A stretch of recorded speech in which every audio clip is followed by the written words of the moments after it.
നമസ്കാരം. നിങ്ങൾ ഉപയോഗിക്കുന്ന ടൂ വീലറുകളിൽ അതിൻ്റെ ടയറുകളിൽ എത്ര എയർ പ്രഷർ നിലനിർത്തണമെന്ന് വാഹന നിർമ്മാതാക്കൾ തന്നെ വാഹനത്തിൽ രേഖപ്പെടുത്തി വെച്ചിട്ടുണ്ട്. അപ്പോൾ നിങ്ങൾ വാഹനത്തിൻ്റെ കാറ്റൊക്കെ കുറഞ്ഞ് കഴിഞ്ഞാൽ നേരെ ടയർ ഷോപ്പിൽ പോയി എയർ ഫില്ല് ചെയ്യണമെന്ന് പറയുന്നു. അവർ ഫില്ല് ചെയ്ത് തരുന്ന എയർ അടിച്ചിട്ട് വരുന്നു.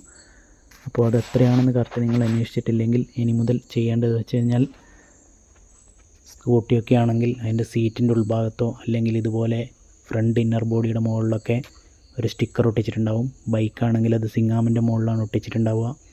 അതിൻ്റെ മുകളിൽ രേഖപ്പെടുത്തിയിട്ടുണ്ടാവും സിംഗിൾ റൈഡിൽ എത്ര എയർ പ്രഷർ വേണമെന്നും ഡ്യുവൽ റൈഡിൽ എത്ര എയർ പ്രഷർ വേണമെന്നൊക്കെ. അപ്പോൾ അതിനനുസരിച്ച് മാത്രം എയർ സെറ്റ് ചെയ്യുക. കോൾഡ് കണ്ടീഷനിൽ മാത്രമേ എയർ പ്രഷർ സെറ്റ് ചെയ്യാൻ വേണ്ടി പാടുള്ളൂ. അപ്പം ടയറിൻ്റെ സൈസൊക്കെ അനുസരിച്ച് വാഹന നിർമ്മാതാക്കൾ തന്നെ അതിനകത്ത് വ്യക്തമായി കൊടുത്തിട്ടുണ്ടാവും എത്ര എയർ പ്രഷർ വേണമെന്നുള്ളത്. അപ്പോൾ ഇനിയിപ്പം നിങ്ങൾക്ക് കാറ്റൊക്കെ കുറഞ്ഞിട്ട് ഏതെങ്കിലും പമ്പിലൊക്കെ കയറ്റി അവിടുന്ന് എയർ അടിക്കുവാണെങ്കിൽ എത്രയാണ് അടിക്കേണ്ടതെന്ന് നിങ്ങൾക്ക് സംശയം വന്നു കഴിഞ്ഞാൽ നേരെ ഇതുപോലെ ഇത് സ്റ്റിക്കർ നോക്കിയിട്ട് എത്രയാണ് വേണ്ടതെന്ന് വെച്ചാൽ അത്രയും എയർ നിങ്ങൾ ഫില്ല് ചെയ്യുക.